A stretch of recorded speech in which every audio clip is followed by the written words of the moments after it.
Your half-hour dose of inspiration starts right now. Good evening and welcome to Bophelong. My name is Molebati. The Empowered Youth Statement is more than just a hashtag on social media. It is a way of life and a motto to young change makers whose mission is to be the best versions of themselves. We are nearing the end of June, known as Youth Month, and we couldn't think of a better way to sign out of this month than with the life story of Paul Kamanga. The youngest Pan-African champion boxer, at the age of 22, he has proven to deliver a total knockout. Before we get to the highlights of his career, he takes us back to where it all began.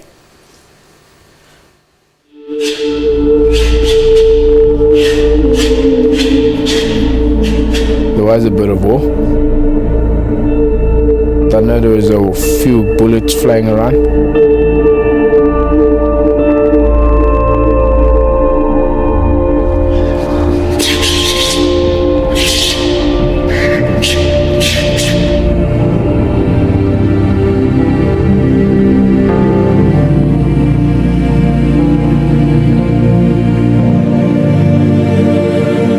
In 2003, shortly after the death of his wife, Paul Kamanga's father moved his children to South Africa with the hope of a better life. Little did he know that the grass wasn't greener on the other side. I came before and then they came a year later. So my hope was that things would work better. When we arrived, I had some means, some money, but you know, in a new place, in a foreign country, you don't know exactly where to start, and whom to trust. I moved to South Africa in 2003. I was about 9 or 10, and I actually had this chat with my dad yesterday. And while we moved to South Africa, it was quite a very emotional story, and he wasn't too happy about talking about it. And I understand. And for a long time, I never understood why he moved us here. Obviously, seeing how Congo turned out now.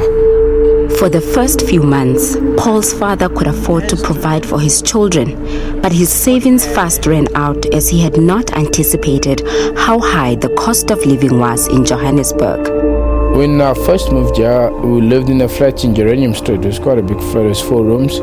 At the time, my cousins lived with us, 4 or 5 other cousins lived with us. So, but we were young, we were all about the same age as me, so like 4 of us in one room. But the situation was still good, we had food every day. And then I think a year after that is when, we had no place to stay. My dad couldn't afford rent. And we had to go live at people's houses, and then we eventually moved into someone's garage. And there was about 10, 11 people in one small garage. And so things went the greatest, It wasn't a very comfortable life. And I don't think anyone would enjoy such a life. And, but, we kept strong, and we knew God had a better plan for us. And so we just carried on. And, we stuck out there throughout that time. His father shared the moments he found challenging raising his children single-handedly in a foreign country. Cooking for them, washing clothes, so which means you were both father and mother. Yeah, so it wasn't easy. So girls and boys around you, so it was a big challenge. And coming in an English country, so you see, I could speak English, but the children couldn't. So they went through that. So it was difficult for them first to get used to the language, even when they went to school. The biggest challenge was the language. I think as a young boy going to different school, where everyone expects you to know English, and I had a bit of struggle with teachers as well. And at first they thought I was just trying to be stubborn, and I can hear them, I couldn't respond. But the fact is that I couldn't understand what they were saying. And I think I had a bit of trouble in school. But I think the worst day of my life was about 2012. I was in matric that day, and we were getting ready for school. We were just about to leave. And about quite a few men, like 12 men, because we hadn't paid rent for like 3 months, and rent was cheap, like 1.5, but we couldn't afford it, man. And about 12 men came in and just broke the walls down.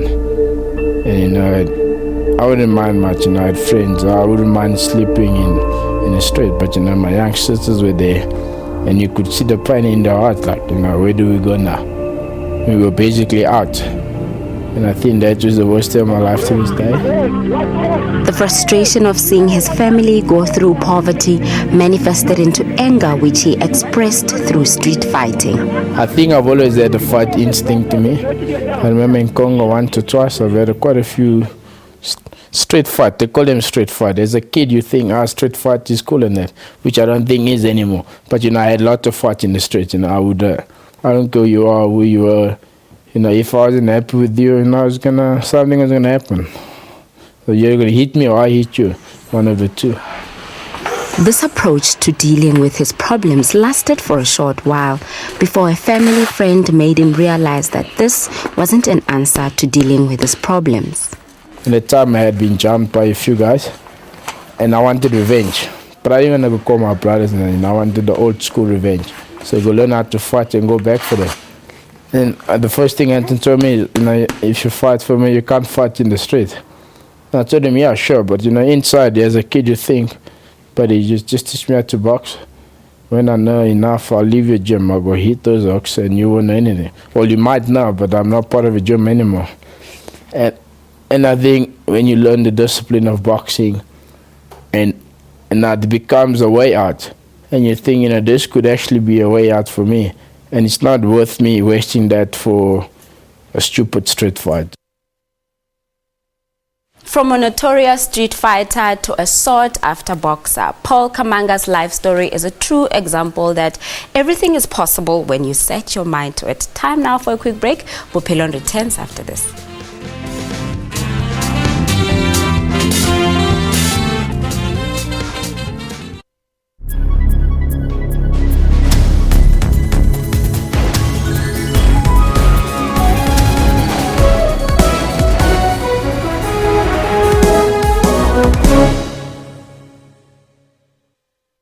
Is there a difference between a Ponzi, a pyramid scheme, and a stokvel, or this particular one, which the representative called an alternative financial system?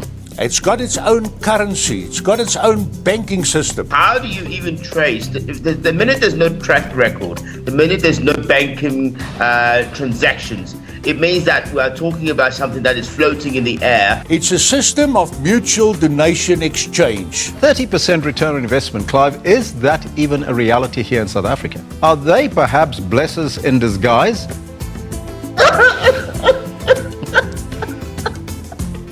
I'm not going to mention anything about blessers. Usisiwe Jamsana, SABC News, Alice. Mzwande Lembeje, SABC News, Doha, Qatar. Kunatipingwase, SABC News, Alice. Diabo Seto, SABC News, Geneva, Switzerland. Nampumelo Siziba, SABC News, Moscow, Russia. Sherwin Bryce-Pease, SABC News, New York. Craig Murray, SABC News, Stellenbosch. We bring the news back home. We keep the nation fully informed.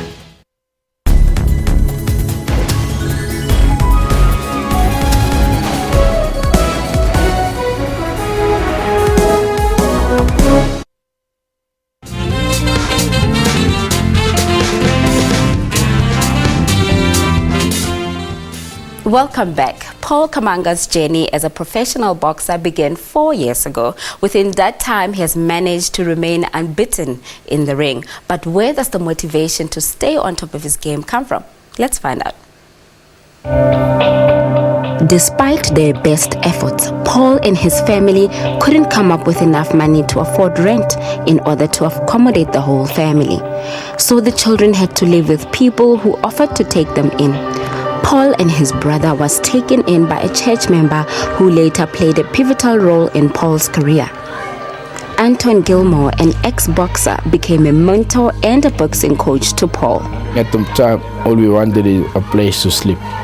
If anyone could help, okay, who's suitable for that, And so we split purely just for poverty, and we went to live at other people's houses. And me and my brother went to live with my trainer, And I never saw my siblings. Must have been a year or two that you don't see your siblings. I saw my dad once in that whole time I wasn't with him. And so that was tough, you know, it wasn't the easiest. But you understand, you know. I mean, you don't just go live at someone's house and that's, you know, you got to try and make a way around. You got to try to work so that you can at least contribute to something. And, you know, so, you know, I know they were busy trying to survive. And so was I and my brother. The living situation is good, you know. I could focus at school, but I didn't because of one reason. I knew that's not what I wanted, and I knew Anton could only afford us for so long. And knowing that we might land up with no house, no place to live again, was stressful, very too stressful, understand. Although the situation is better, you know, we ate every day, with a roof over our head. But, you know, you're so worried about everything, you know, the first thing that comes to mind, you need to find work. And so I got a few jobs. I used to pack plastic bags. I was a soccer ref. Then I used to sell chips at school, you know, just to afford. And then I used to do classes for Anton's gym. And I was just trying to do so much so I could have enough just in case we ended up there again. Paul's an honourable person. He's got good manners. And I just noticed he came from a very good family. You know, they might have been impoverished, but they had good manners, and the moral value that his dad laid down, Christopher, was very good. So I was very keen on taking Clement and Paul into my house. While living with Anton, Paul and his brother frequented a gym that Anton owned. That's where Paul started to box to keep fit. He quickly fell in love with the sport, so much so that he went an extra mile to sustain his membership at the gym. At first, I started selling to afford the gym fees. And after a while, Anton said I could train for free. But then I thought, you know, with that extra money, you could actually buy food. You know, I don't have to go without food anymore. You know, I could have maybe buy meat for the house. And so that became a way of not just paying my gym fees, because there were no gym fees. And there's a way of surviving and having food. Anton saw great potential in Paul as a boxer, and he began to train him and get him into amateur fights. I became an amateur boxer, and my first amateur boxer in grade 8, end of grade 8, October 23rd, I fought a guy called Adam Ling. And I had quite a few fights, about 28 amateur fights. I lost 4 of them. And then I turned professional in matric.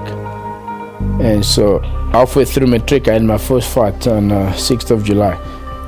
And I was living with Anton at the time, and I knew, you know, boxing was the way out. Turning professional would give me an income. And for me, that was the way out, you know, that was the solution to the problems I've had for so many years. You know, Paul's punching power, it's good.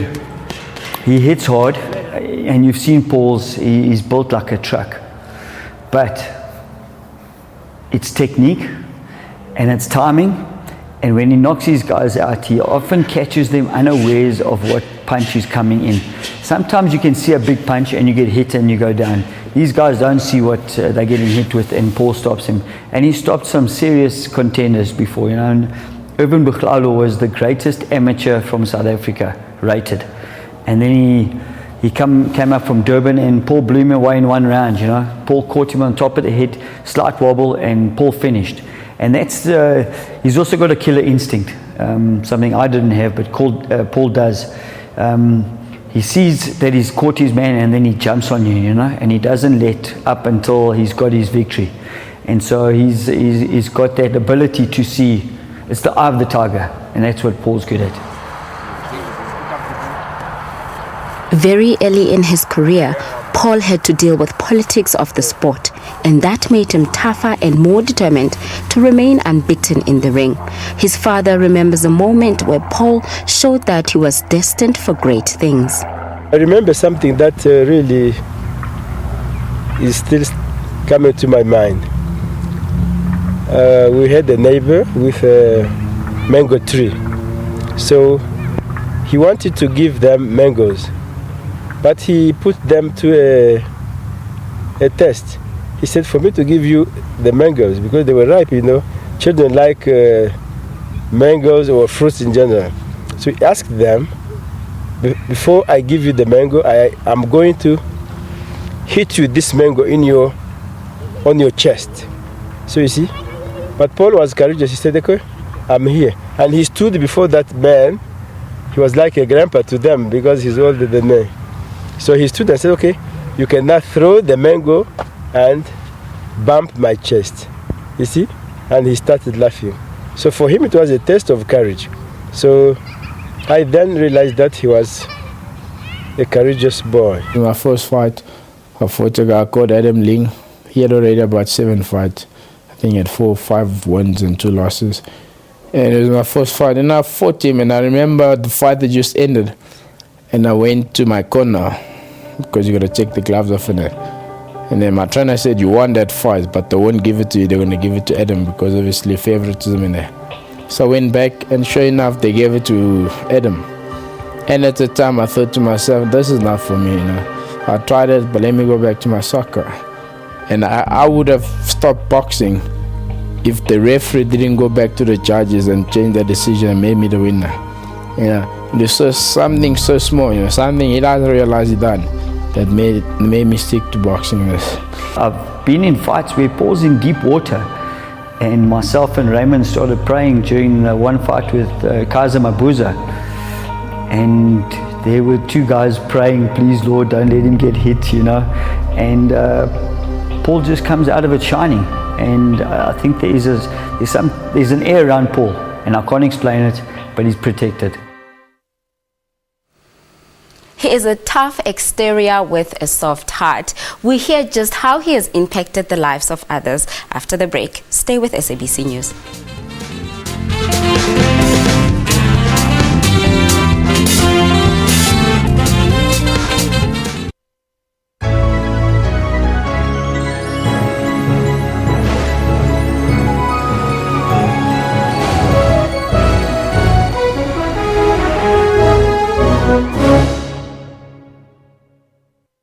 One other person has been shot dead and another is in a critical condition in hospital. The CRL has laid charges against controversial televangelist Paseka Mutsoning. More than 1.3 million South Africans have been added in the past 2 registration weekends.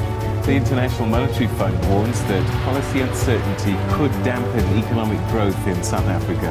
And all eyes are on the new Bok coach, Alistair Coetzee. He's challenged to keep everyone in the country happy.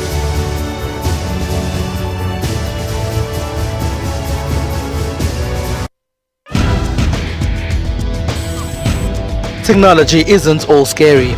There's also fun stuff like gaming. Lots of women do play games, whether it's on their phones or their tablets. Then there are Africans who are using new tools to make other people's lives much easier. We typed the whole CV on a small, QWERTY Nokia phone. For all these and other technology and social media news, join me, Spumelele Zondi, every Sunday at 7:30 p.m. Central African Time on SABC News.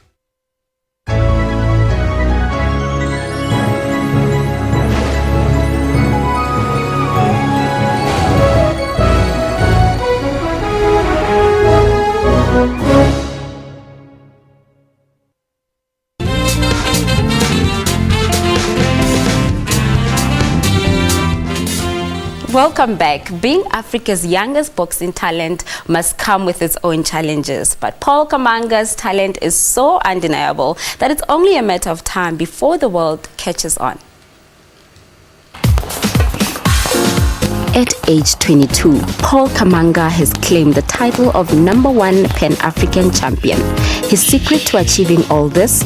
Never forgetting where he came from and taking everyone along with him as he progresses in life. My first paycheck was 2.3 grand. For me, that was way too much money.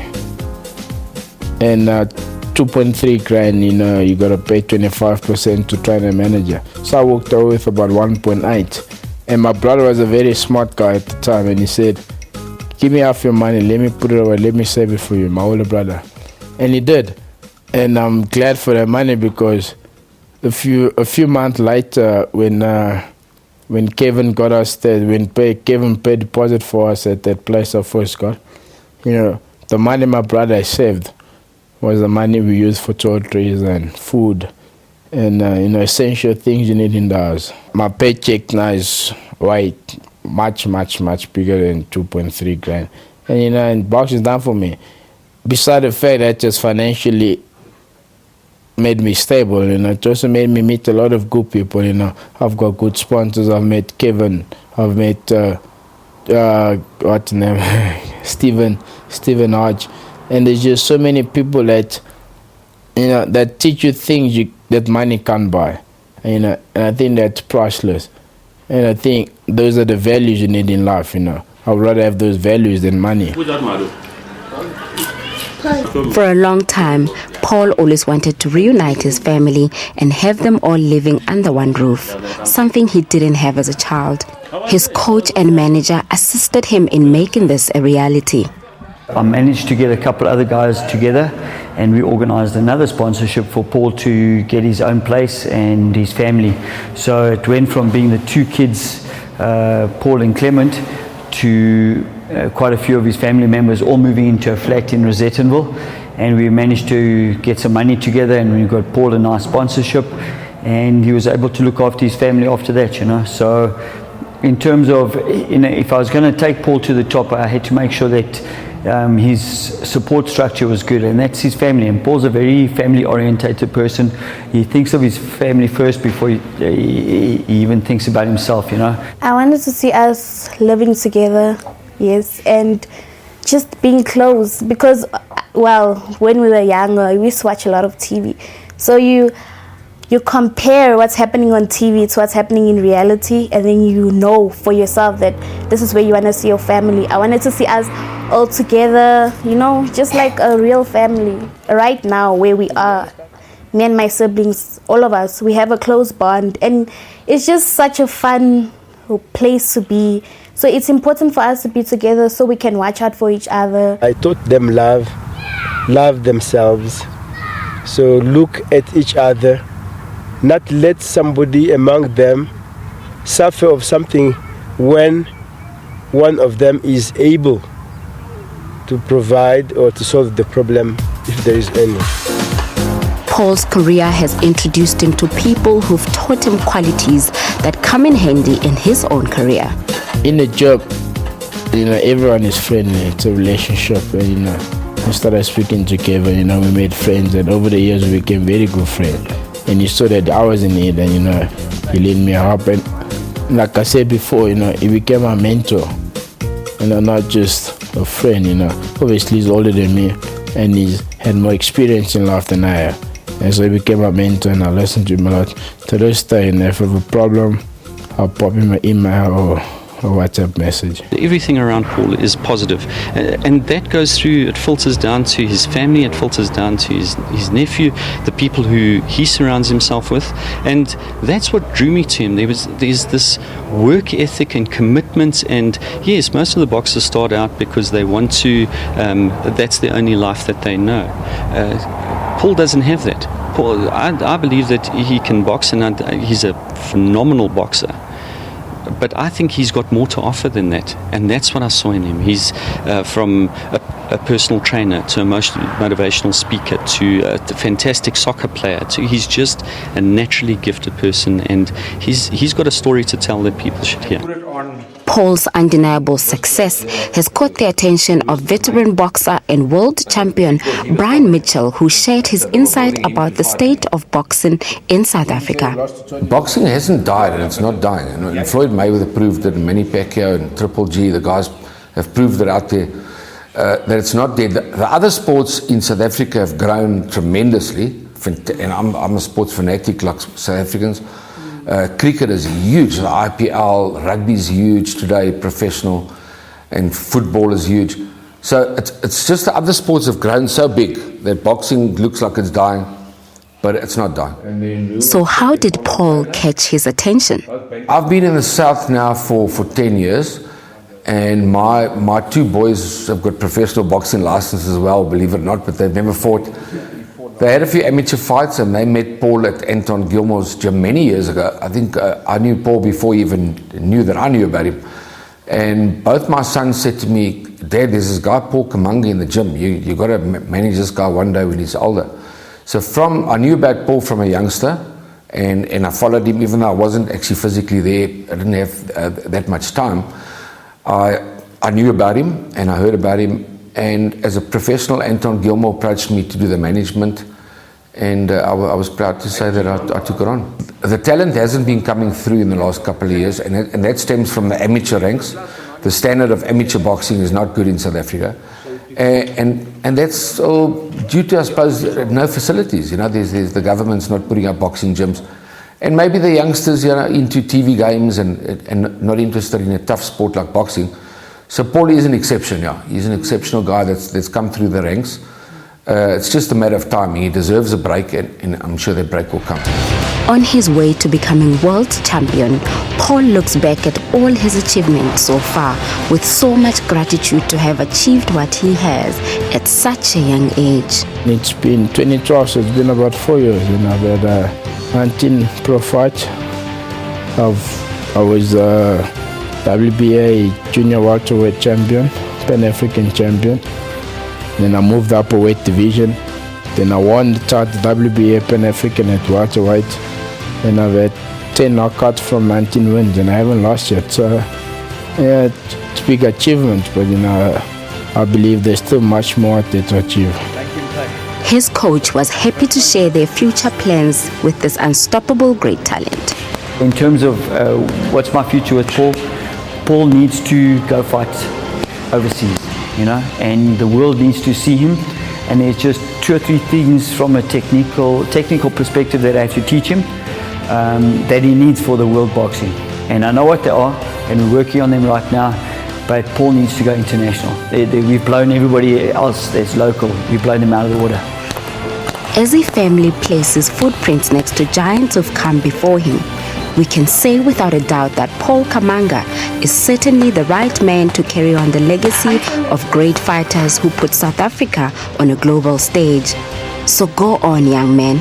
Africa is right there behind you, cheering you on every step of the way.